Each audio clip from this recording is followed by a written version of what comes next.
Anyway, we heard, we heard a little bit of flak bouncing off of the skin of the C-47, and over the water at the edge of the channel. But once we got over land, it wasn't too bad. And I landed at Beek, just outside of Nijmegen, one of the outskirt little towns of Nijmegen. And my first task was the guy that was in front of me on my stick. He fell on his entrenching tool and broke his leg, and I had to fix him up. I had to find the medical bundle and get the splint. First leg I ever set, first bone I ever set, and it worked just like I was told it would work, because I heard the thunk when it set. Tied him up and left him in one of the Dutch homes, and we went on to the bridge, the Nijmegen Bridge, which we ran into a lot of fire. The Germans had a few tanks and a bunch of 88s there. We just didn't get through the first night, and then the second morning, the gliders were supposed to come in with reinforcements, some artillery, more ammunition. And the Germans had overrun our drop zone. We hadn't defended it. And so the C Company attacked and drove the Germans off just as the gliders started to land. And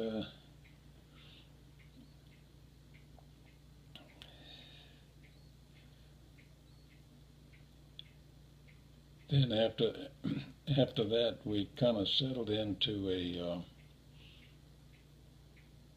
kind of a static situation, and there was a lot of firepower. The Germans were bringing up their artillery, and we had nothing but our airborne howitzers and so forth and of course 81 and 60 millimeter mortars to counteract. And then when the British finally reached us on that drive from where they were, you see, we were somewhere around 55 miles from the start of the British attack with tanks. And by the time they got to us, they had started with 1,000 tanks, and they had lost 500 of them. Wow. And we still hadn't taken the other side of the Wall River Bridge. And so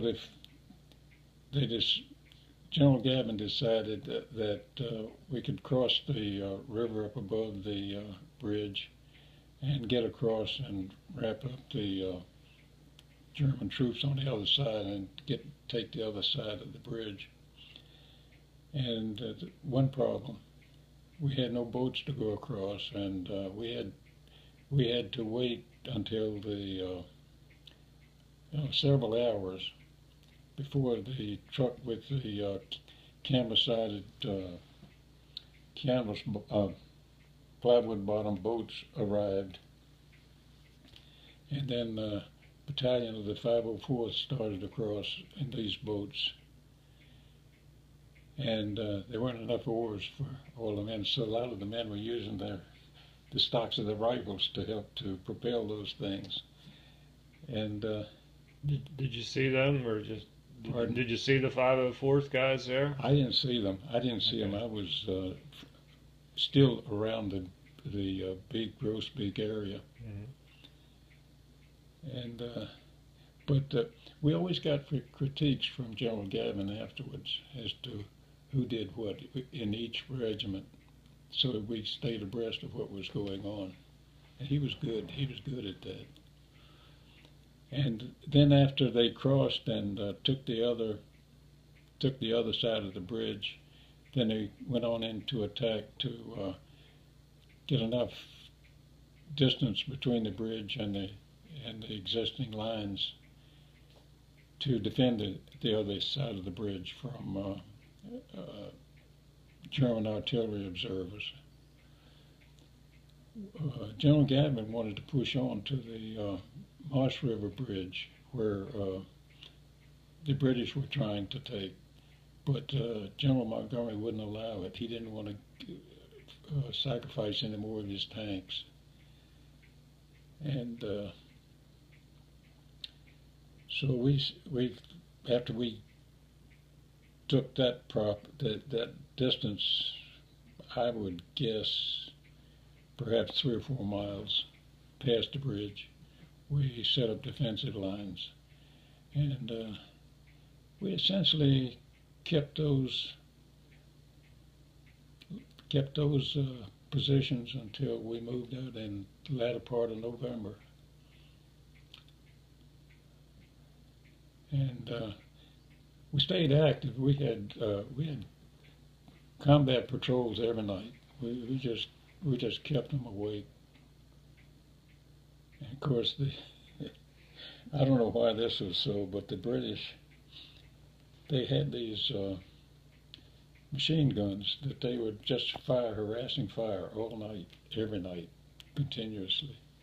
And we never did that kind of stuff. We were a little bit more secretive with ours, with these combat patrols. And was another incident. Our battalion sergeant decided he wanted to go on one of these patrols. It was a pretty large one, and they did receive fire and all of that. And one of the men was shot in the gut. And Dave Axelrod was the battalion sergeant's name. And he brought this trooper back that got shot, and he was in excellent shape. He got blood plasma once he got back to the aid station, and was evacuated in good shape. But after we got back to France, in Cesson is where we were located, I never saw any more of Captain Axelrod. And I talked to the regimental surgeon later about what happened to him, and he said I fired him for going on a combat patrol. So he was fired for going on that patrol. Wow. And Captain Axelrod was the one that offered to sponsor me for medicine at University of Chicago. I've often wondered whether the politician David Axelrod is a relative of his, since he's from Chicago too. Oh yeah, might be. So I'd be interested in knowing. Yeah, I have to wonder if I can find out. Yeah. I wanted to ask you too, just to clarify. You jumped with a carbine. Yeah. Was it a folding stock carbine? No. No, it was. It's a funny thing in the Battle of the Bulge when we moved through one of the other divisions. I think it was the 106th. One of the infantrymen gave me his overshoes and his carbine, which was a folding stock. Now, how he got that, I don't know. I understand it was supposed to be for the Airborne. So that's the first one you saw? The first one I saw, yeah. And but those galoshes came into handy, and then they decided that they had better shoes, which really was some kind of rubber. It had a couple layers of felt on the bottoms and on the sides, so your feet fit right into felt. And they were great for keeping your feet healthy, but they weren't worth a damn for hiking. Yeah. Yeah. Did you carry a 45 with you? I did my in I remember I had a 45 in Holland, but I just don't remember where I got it from. Because I also had a P-38 at that time I'd picked up. And in the Battle of the Bulge, Sergeant Funk loaned me a 45 to carry. I always carried a 45. And if we were in attack, they made sure I had an M1 to carry with me. I never went into combat without having some kind of a rifle. They'd always find one for me. Wow. And Sergeant Funk was the Medal of Honor Sergeant Funk, Yeah, correct? uh-huh. Okay. Yeah, and I wanted to ask you and record you. You were with Funk the day that he was awarded the Medal of Honor. Could you tell me the details of that? Well, what happened? First of all, by the time you saw the picture in the book, by the time I got in there was a trooper limping back. He had been shot in the thigh, so I started tending to him, and had him sitting on in the roadway and me on my knees, and I heard this bullet whiz past my head. I flinched a little bit, and shortly thereafter there was another one whiz past my head, and Captain Dietrich says, I see the son of a bitch. And he stood over me and took aim, and he said he's up in that tree. It was about 100 yards away or so, and he picked him off, so I didn't get shot at anymore at that time. And then when I fixed up the trooper that was shot, they had captured this German doctor, and they told me to guard him, because they could use him later, and just in case we needed him for assistance. And so I moved into the first house on the right where we entered,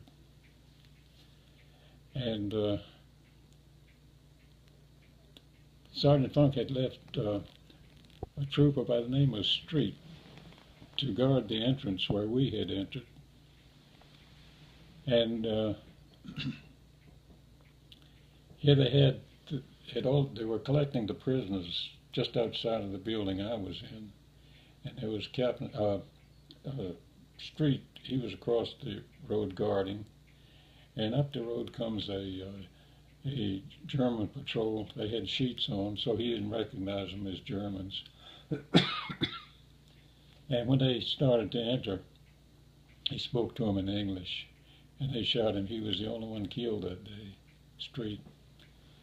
And then they knew there was something wrong, and then they saw the German prisoners, and then they took over. I think it was about 3 troopers guarding them, and they took it over, and Sergeant Funk came back to see how things were going with his Tommy gun slung over his shoulder. This German officer had a Schmeisser machine pistol pointed right at his gut, and says, told him in English to drop the Tommy gun over his shoulder.